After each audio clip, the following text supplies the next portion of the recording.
Good morning, good evening, whatever time of day it is for you. Welcome to this thing that I do called Thor's Entertainment. I am Thor, and today I'm continuing my playthrough of the story mode for Mortal Kombat 1. This episode is going to start with Chapter 6, so if you are interested in anything that has happened prior to this point, I'll go ahead and add a link to the playlist in the top corner of the screen now. That way you can go back and check out everything that's happened in the story mode if you want to. But long story short, this is a brand new timeline, and at the very end of the old timeline, Liu Kang got godlike powers, becoming Fire God Liu Kang and getting the ability to control the timeline using some mystical hourglass. Now, the old timeline was so screwed up, he kind of had no choice but to start it over. So now we are in the new timeline. And everything was going pretty great for the most part, until eventually Liu Kang realized that a few people he wanted to not live out the same lives they did before, the villains, well, they were starting to go back down their villainous paths once again. This was detected when the new timeline version of Shang Tsung went from being a con artist to being a sorcerer again. After Liu Kang found out that Shang Tsung was also influencing the royal family of Outworld, that being Empress Sindel and her daughters Kitana and Melina, and after finding this out, Liu Kang went ahead and selected a few of his Earthrealm champions to go undercover in Outworld and then capture Shang Tsung for interrogation. Now, the champions he chose were Johnny Cage and Kenshi. And for those two characters, the reason why they are teamed up with Liu Kang is because, well, in Johnny Cage's case, his career was going into a pretty bad direction, and he's looking for a little bit of a new lease on life, and he's doing this. Now, Kenshi is only tagging along because of Johnny Cage, and what I mean by that is Johnny Cage happens to be in possession of his ancestral sword Sento. At some point, Johnny had just bought the thing. Now, Johnny does not want to give up that sword, but Kenshi is insistent on getting it back for reasons related to trying to motivate his family to move away from the organized crime world of the Yakuza. Oh, and I kind of forgot, he also sent Kung Lao along for this mission as well. So yeah, Johnny Cage, Kung Lao, and Kenshi all go to Outworld. They find Shang Tsung, only they had to save Shang Tsung because they need his information. Now, what they had to save him from was a very angry Baraka, who was angry because Shang Tsung had extracted some marrow from his body, something that looked kinda painful, and then immediately after that, Baraka broke free and tried to kill him. So yeah, they interfered, they talked some sense into Baraka, Baraka agreed to join the party, and then showed them exactly where Shang Tsung was staying. At that point, Baraka was their lookout, and then Kenshi, Kung Lao, and Johnny Cage went ahead and broke into the lab of Shang Tsung. And there they were under the impression that Shang Tsung was trying to infect Melina with a new disease, that disease being Tarkat, the thing that turns people into Tarkatans in this new timeline, which is a terminal illness that kind of gives you superpowers, but also turns you into a cannibal and disfigures you to the point that you die. So yeah, Melina turns out to already have that, and it turns out that Shang Tsung was just using the bone marrow from Baraka as sort of a preventative measure from keeping the symptoms from surfacing. So, since she did not get her treatment, Melina goes full Tarkatan and just starts fucking up everybody. And that would include stabbing Kenshi in both of his eyes, rendering him blind. Now, eventually, the team manages to get together and restrain Melina long enough for Shang Tsung to inject her with a backup serum. She then returns to her normal self, and then the party gets locked up in the prison beneath Shang Tsung's lab. And after the protagonists are taken away to the prison, we find out that it's not just Shang Tsung who was getting the information from some mysterious benefactor on how to change his fate. Turns out Quanchi also got the same treatment, and now he's a sorcerer again as well. Now, both of them are plotting with Shao Kahn and Rain. Now, what exactly they're plotting, we're not 100% sure yet, but they do imply that they have intentions of overthrowing the royalty of Outworld, so stay tuned for that. But yeah, our protagonists were put in the prison beneath the lab. And that is when the party ends up meeting Reptile. Reptile is being manipulated into holding them captive for Shang Tsung because Shang Tsung was also holding Reptile's family as captives. And it was under Reptile's watchful eye that the party started to break out. And just before everybody could break away and become free, Shang Tsung tries to lock them into the laboratory prison and then kill everybody. That would include Reptile because Shang Tsung is pretty unhappy with him, and before Shang Tsung leaves, he lets Reptile know that his family has been dead a very long time. So yeah, I guess he's not going to see his parents, siblings, or whatever type of family we're talking about ever again. Fortunately, the death trap that Shang Tsung left them in was not that great, so they all managed to get away. So now we can go ahead and add Reptile to the party. And at the very end of the last episode, they ran into Ashrah in the living forest. Ashrah mistaken Reptile and Baraka for demons, but fortunately Baraka was able to best her in a fight, and suddenly she is now willing to listen to him and hear him out, and find out that he is not in fact a demon. So now that suddenly Ashrah is a lot more cooperative and talkative, we get to figure out what her deal is starting off at the beginning of this episode. Let's go ahead and get into it.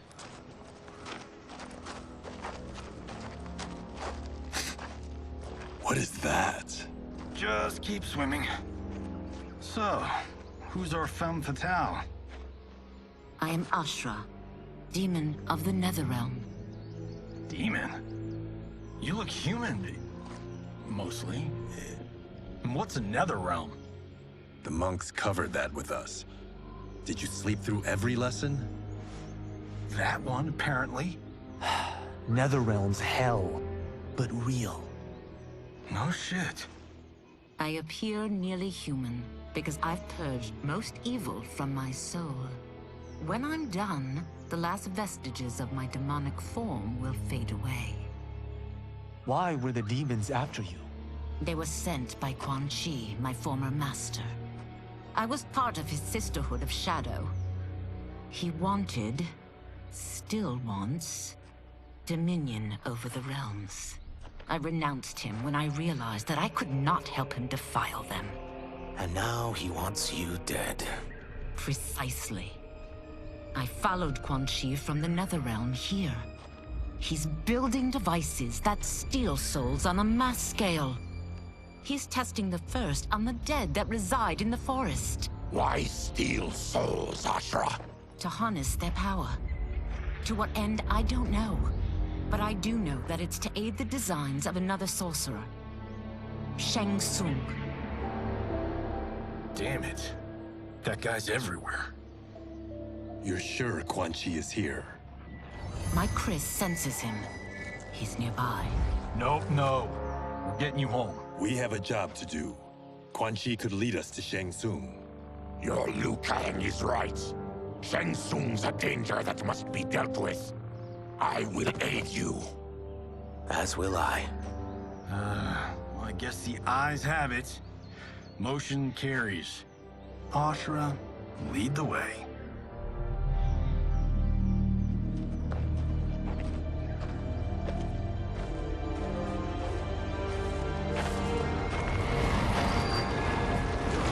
Quanchi is close. The emanations of his evil grow stronger. That is a powerful weapon. And my perfect ally. As I smite the evil it finds, I am further purified. Now, I've done steps, so I'm all for self-help. But since when does a demoness want to be less evil? I had spent eternity damned to the Netherrealm. I had assumed that's all there was to existence. But then I saw Earthrealm, saw Outworld, saw there was a better way to live, and that to have it, I needed to cleanse my soul. My sister demons were furious at my change of heart. Kia and Jataka were the first to hunt me. Quanchi is also a demon? Actually, he's an Outworlder. But he mastered the dark magic needed for unfettered travel to my realm.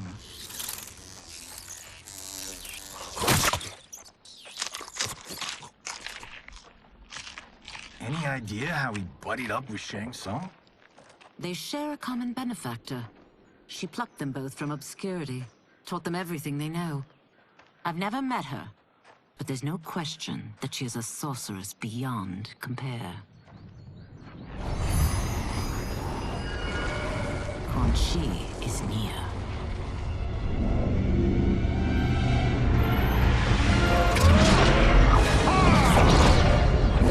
I'm ready for your contributions.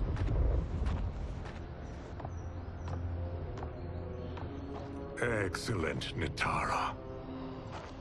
I need yours as well.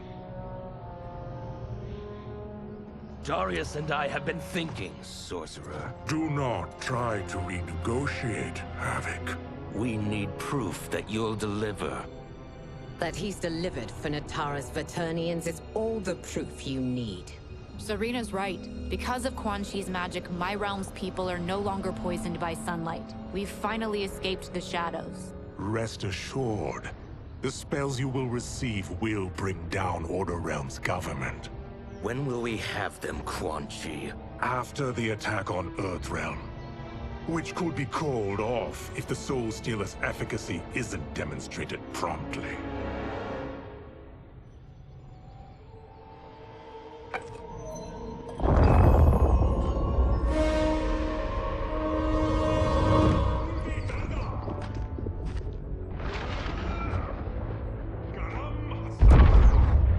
Well, this plot just got thicker.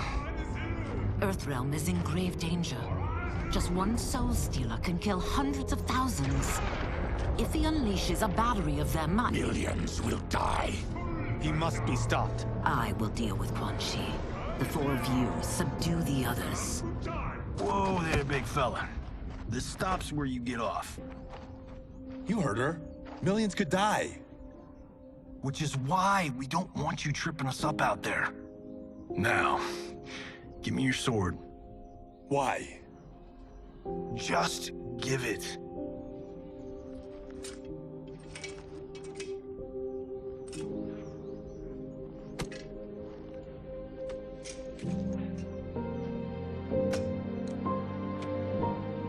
What? I can't. Not when You've saved my life. It's yours.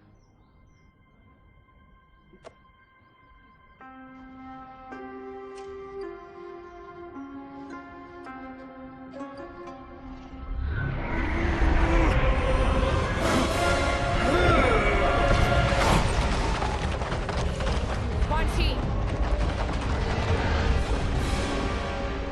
Yet again, you evade capture, Ashrah.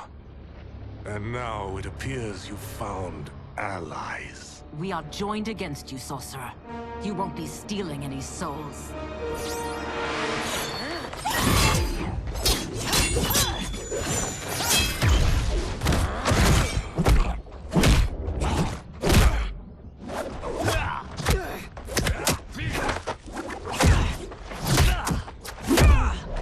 Oh hey, it's Darius. I kind of forgot you were in this game.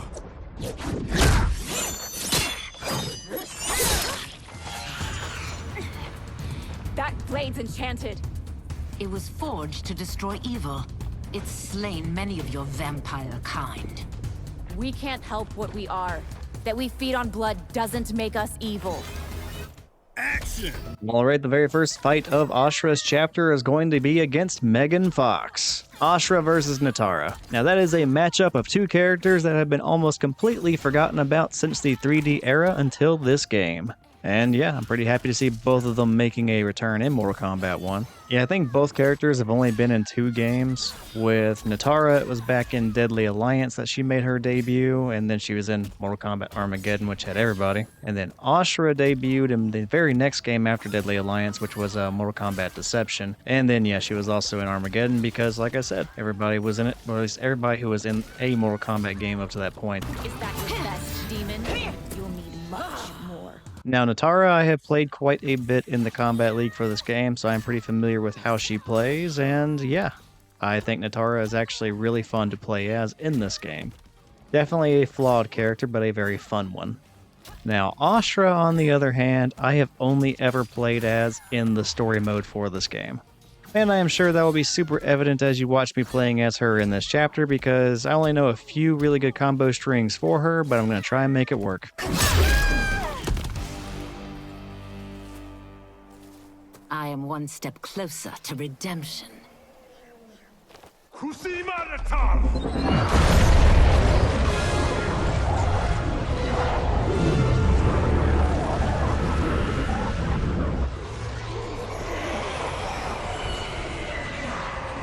Alright, we finally get a Soulnado. I always kind of thought the Soulnado was just ripping off Sharknado, but it actually turns out Mortal Kombat 9 used that term a few years before Sharknado was even a thing. My God, it's a Soulnado.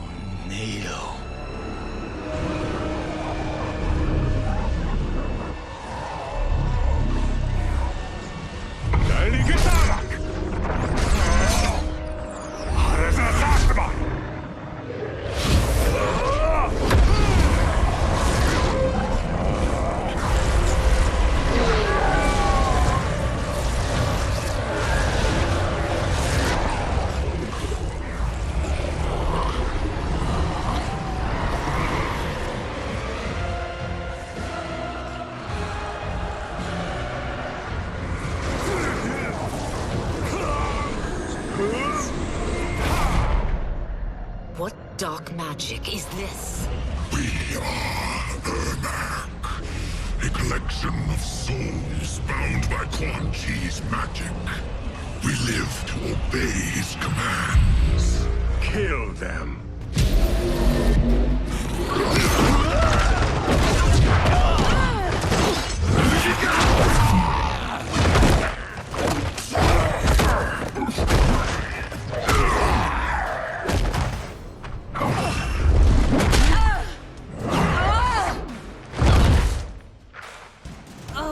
Quanchi must succeed if I'm to liberate Order Realm.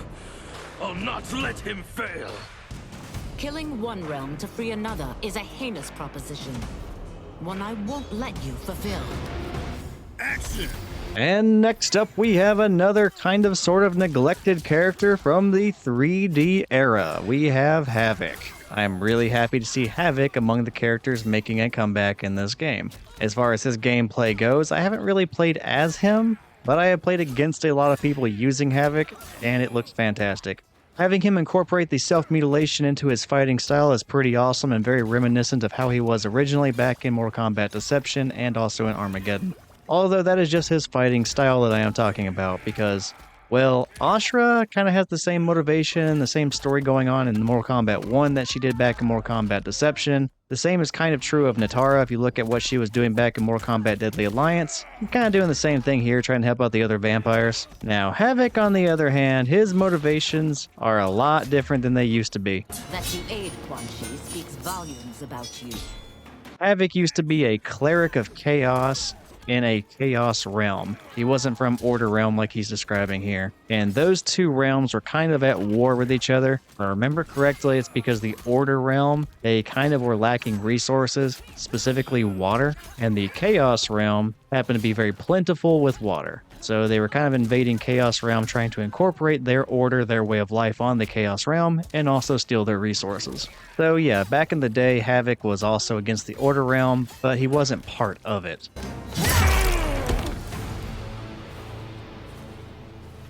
Take your chaos elsewhere. I always feared you would be trouble, Ashrah. You are not compliant like your sisters. And now they're dead by my hand because you sent them against me. I'll never forgive you for that, Quanchi. Action! I have to admit, it's still kind of weird seeing Quanchi with a tan. It just doesn't feel right. But yeah, like a lot of the other characters in this game, Quanchi's backstory was reimagined. Now, this one was done deliberately, and it makes sense because Liu Kang would not want him to have the same villainous opportunities that he did back in the old timeline. And I would argue that Quanchi got screwed over more than Shang Tsung with his reimagined destiny. Because Shang Tsung was just a con man. He could still travel all around Outworld and really just do whatever he wanted. He had the freedom to not do what he was doing. However, Quanchi did not have those same opportunities. Quanchi was stuck in a life serving in the mines, where it's implied that he was there against his will, forced into servitude, where he would remain until the day he died. Like, damn, Liu Kang. I honestly thought you had more beef with Shang Tsung, but apparently you really fucking hate Quanchi. So yeah, I have to say I completely understand why Quanchi would want to go on this revenge path. Now, it was implied in the conversation between Quanchi and Ashrah that Ashrah has a slightly tweaked background that I didn't realize, or at least I didn't remember. And that was that Ashrah was among Quanchi's Sisterhood of Shadow, which is what he refers to the demons under his service. That's not necessarily a new thing because like back in Mortal Kombat Mythology Sub-Zero, not a good game, but back in it, there were 3 women demons that were under his commands. The only one I can remember is Serena. And since in the old timeline, Ashrah was a demon trying to rid herself of her demonic nature, it kind of makes sense that she could also fall into this category of having served Quanchi. When I'm finished here, I will finish you.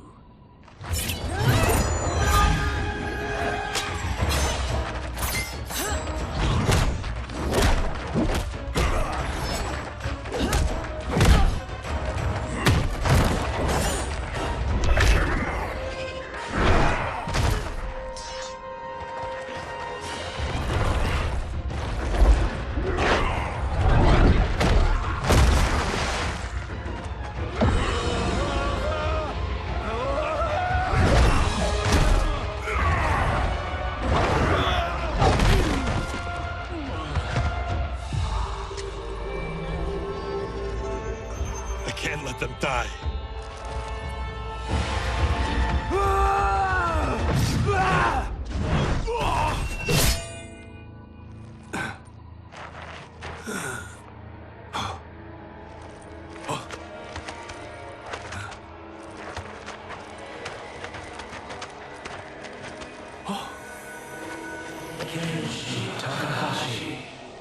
What? Who is that? Your ancestors, come to us.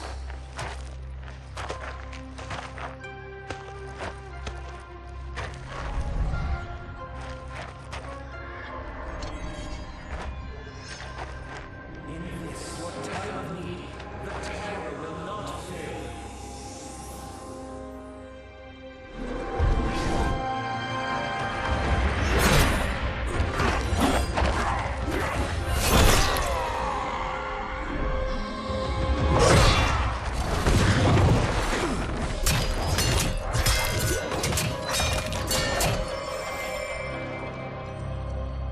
It siphoned his souls. It now has his power. That was unexpected. You're telling me. Shall we finish this? Let's. This fight's not over. I'll defeat all of Quan Chi's minions. We are many. You are one. We will destroy you.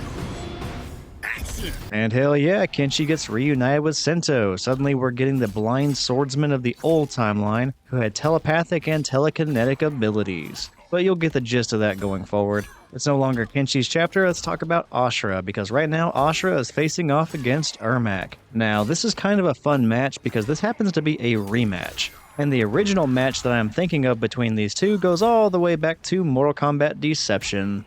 Now, during the conquest mode for that game, we were controlling the protagonist Shu Jinko, who was meddling in all kinds of crap that he probably had no business getting in the middle of. And that would include meeting Ashrah and Ermac in the Netherrealm. Now, Shu Jinko, being the wonderful protagonist that he was, put these two on a collision course with each other. Ashrah was going ahead and seeking out demons to try and regain some sort of humanity and remove her demonic side. And she thought to herself, you know what? Killing that Ermac guy and absorbing all of his essence into this Chris sword of mine, that might help speed up the process. And so after Shu Jinko went ahead and pointed those two at each other, they began their fight. Unfortunately for us though, Shu Jinko did not stick around long enough for us to see who the decisive victor of that battle was. Resistance is never pointless. We are many. You are one. We will destroy you. What's wrong with him? Combat must have weakened the magic that binds his souls together. Now, I'll find you.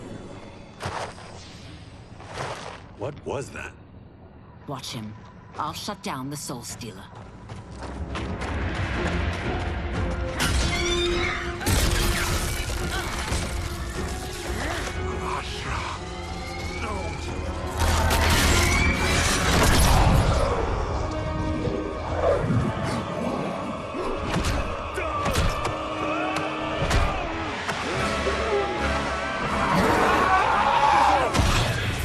Oh shit, that ghost sucked out Quan Chi's new tan.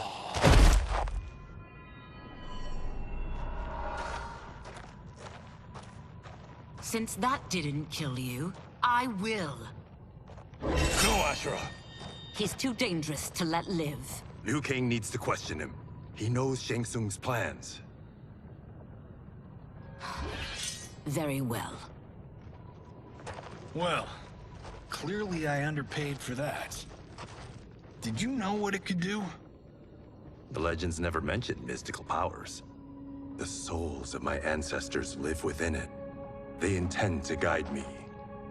Just don't forget who gave it to you, Takahashi. I won't, Cage. Now, let's get him to Earthrealm.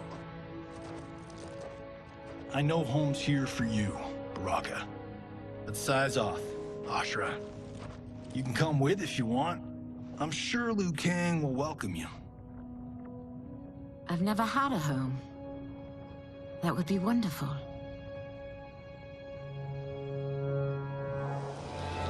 Sendai! No!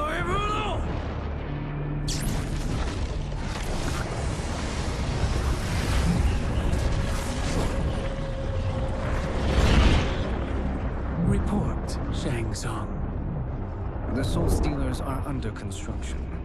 Quanchi tests the final components as we speak. And the army? Will obey your every command, once it's been fed sufficient souls. I've also conceived a plan to break the Lin Kuei away from Liu Kang. Instead of defending Earthrealm, they will betray it. Excellent. You have learned quickly, Shang Tsung. And well, you will soon reap the bounty of what you've sown.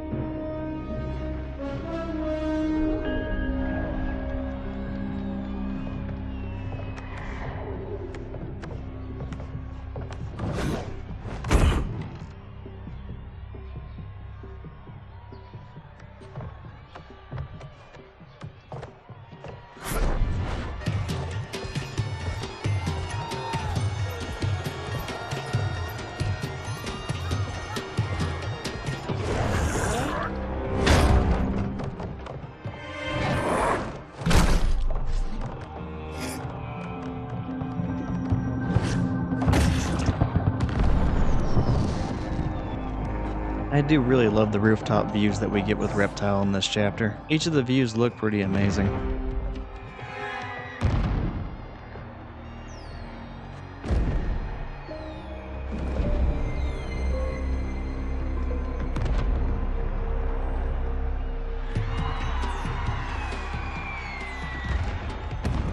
Who are these Earthrealmers we're looking for? You have their descriptions. You could at least tell me why they're here. What they've done. State secrets. Not for your ears.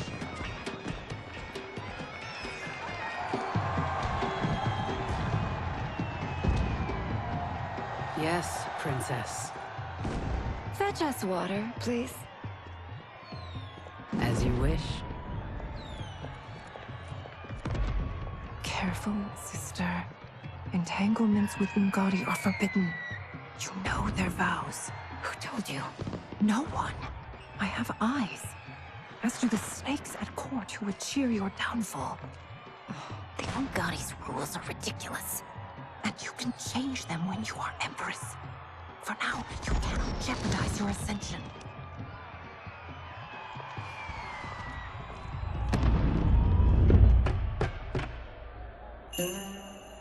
Night-night, sweet Prince of Darkness. Oh, perfect. You'll fit right in. You couldn't steal a more functional hat. What? It hides your face. And honestly, it suits you. I still don't know about this. Carrying him around will attract unwanted attention. Look at it out there. It's like Mardi Gras. People will think you just party too hard. What's the word? Go toward the stage, then right to the portal gate. But there are soldiers and constables everywhere. Are you sure these are enough? One person spots us, and we are dead. That's why I'll create a diversion. They're out for you too, Syzoth. To catch me, they must see me. Damn. You didn't tell me you could go full Predator.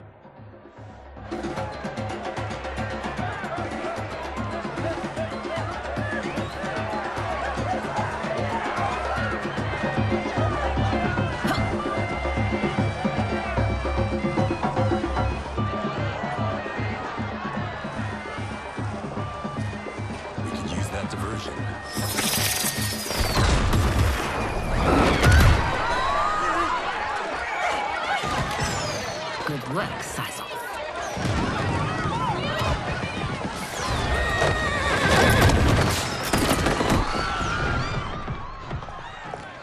Come, Princess. Unhand me.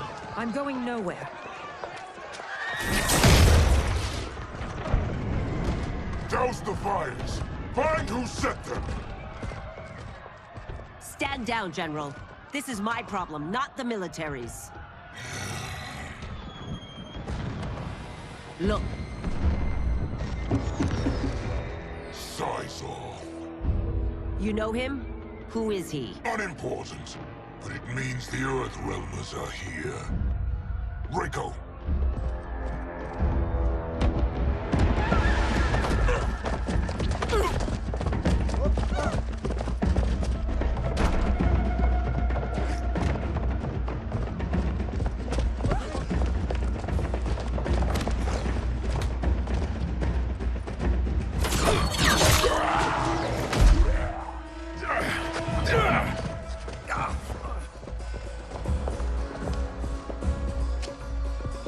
I'll get him.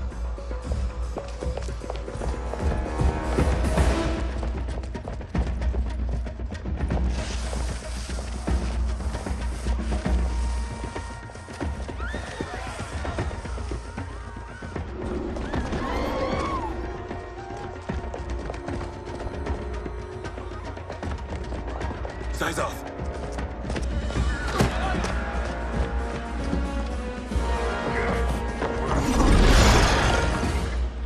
Green blood?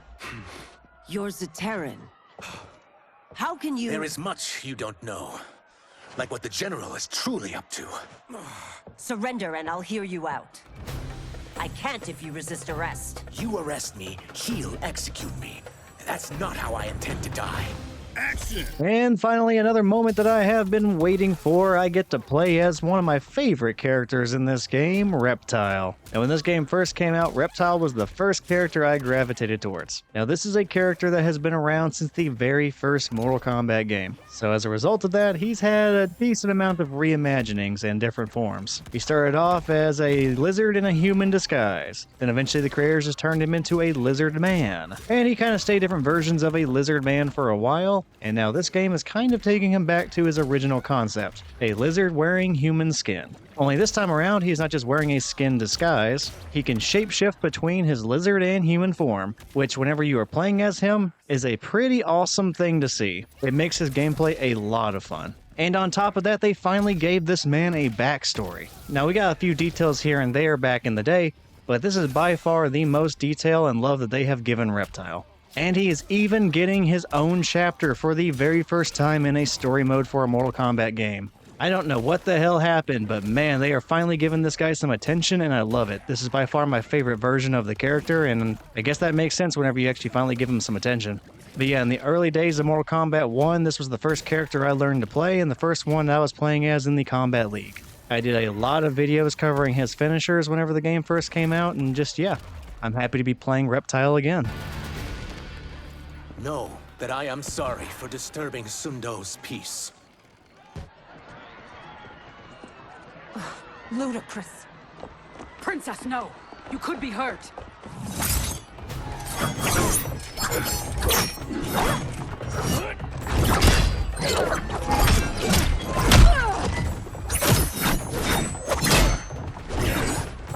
Insurrection from a Zaterran?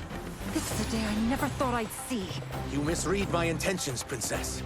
Sadly, I've no time to explain them. Action! Alright, now Reptile gets to fight against a very serious opponent in Kitana. Now that's nothing against Limei, I'm sure she's a more than competent fighter in this universe, but historically speaking, Kitana is always one of the top tier fighters in the Mortal Kombat mythology. So this is kind of a cool matchup to see. Whenever I saw Reptile getting his very own chapter for the first time, one of the first things I wondered was what were going to be the quality of the opponents he'd be facing off against. Now, in pretty much every other story mode ever for Mortal Kombat, Reptile is what I would refer to as a jobber. He had 0 wins to his name and was constantly losing just to make the good guys look good. So it made me wonder, were the creators just going to give him easy opponents in his very first chapter? Now that's kind of arguable with Limei, but whenever we see him fighting against Kitana here, we get confirmation that they were actually going to give him some difficult and noteworthy opponents, which you absolutely love to see it, and honestly we kind of needed to see it, because whenever you have a character that does nothing but lose in every single story that you tell for over 10 years, well, you just can't take them seriously. So yeah, I would say Reptile seriously needed some big wins, that way he gets some sort of credibility as a fighter in this story. And starting off with Limei, well, that's good. And then finishing up this fight with Kitana, well, that's awesome. Hopefully that trend continues and they continue to make Reptile a very credible fighter in the world of this new Mortal Kombat. Soon, you will know the truth.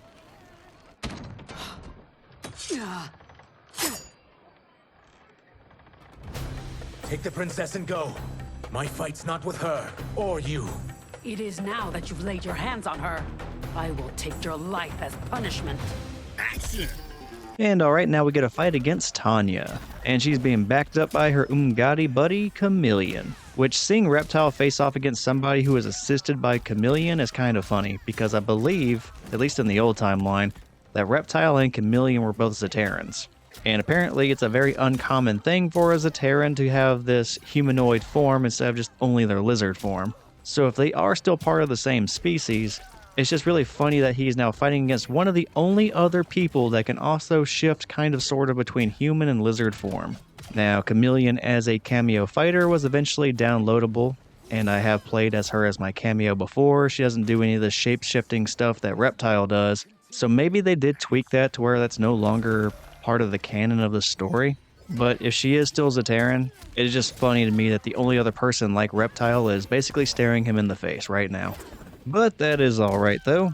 Reptile is here assisting his new friends in trying to escape Outworld. So this probably is not the best time to be over here trying to make new Zaterran friends who can also kind of shapeshift between different forms. Or in Chameleon's case, shift between the fighting styles of multiple people that she knows, since she is constantly shifting between the fighting styles of Jade, Kitana, and Melina. My sentence is suspended, Umgadi.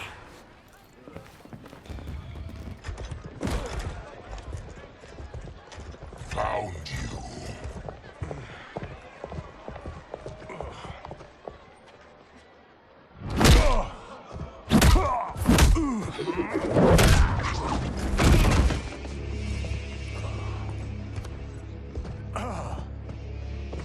What about him? Worry only about the Earthrealmers.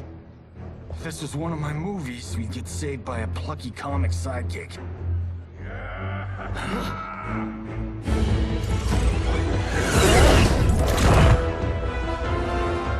If we die today, we die together. Not comic, but definitely plucky.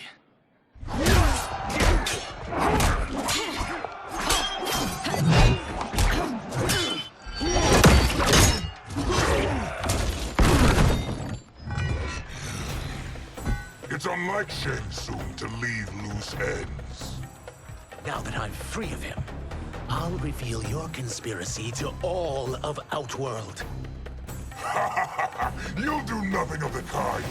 Dead men tell no tales. Action! Oh man, and I was just happy with him fighting Kitana. Now Reptile is getting a real boost in his credibility as he's fighting against generalshao. Now, earlier on in the story mode, Raiden fought against generalshao as well, and Raiden beating him makes a ton of sense. After all, Raiden was the Thunder God of the old timeline, and now he is the main champion of Earthrealm in this new timeline, so that's a reasonable person for generalshao to lose to.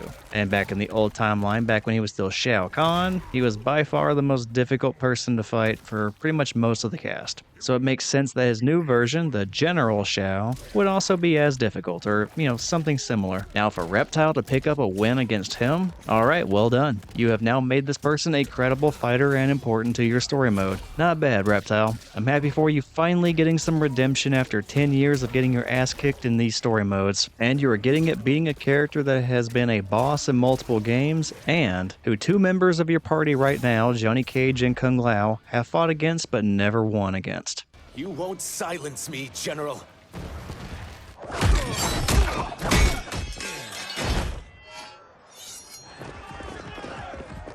We must go. Now! Boom!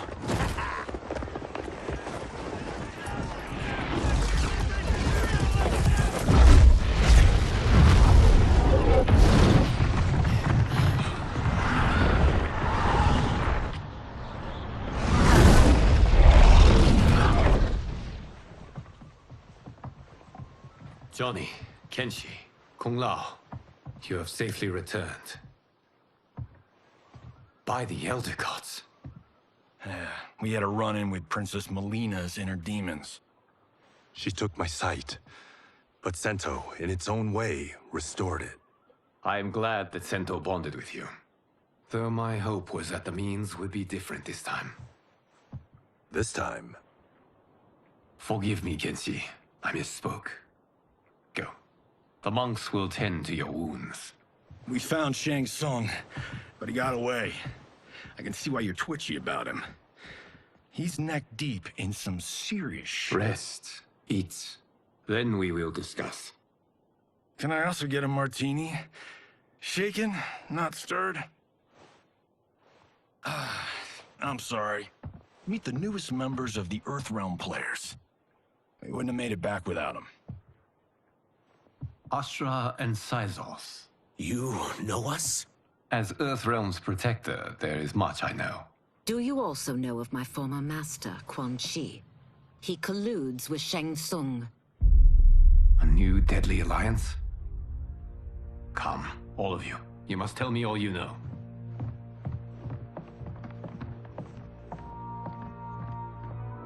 Well, so much for that martini.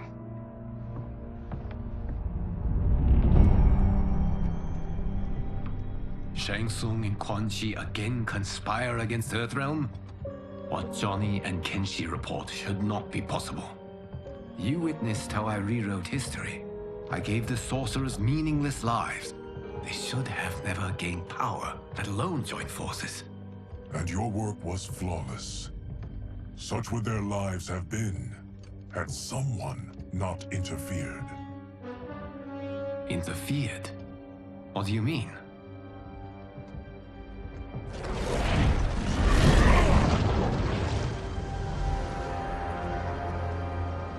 Both sorcerers were visited by this person.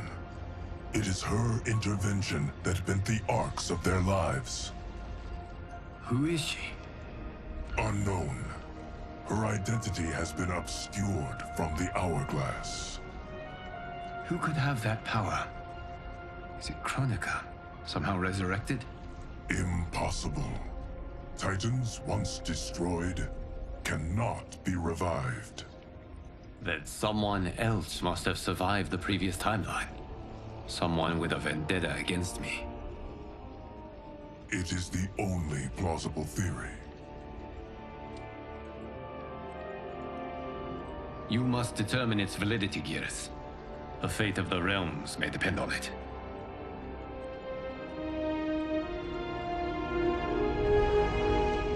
All right, this is going to be our stopping point for this episode. So yeah, I originally said in the intro that I was going to do a quick summary, and that quick summary somehow turned into 5 minutes. Granted, there was a lot to cover in the very last episode, so I guess that's not too surprising. Even so, because of how long that intro was, I'm definitely going to try and shorten this outro. Fortunately, a lot less has happened in this episode. But what exactly did happen? Well, the newest characters who were introduced to the party, Ashrah and Reptile, well, they got their own chapters.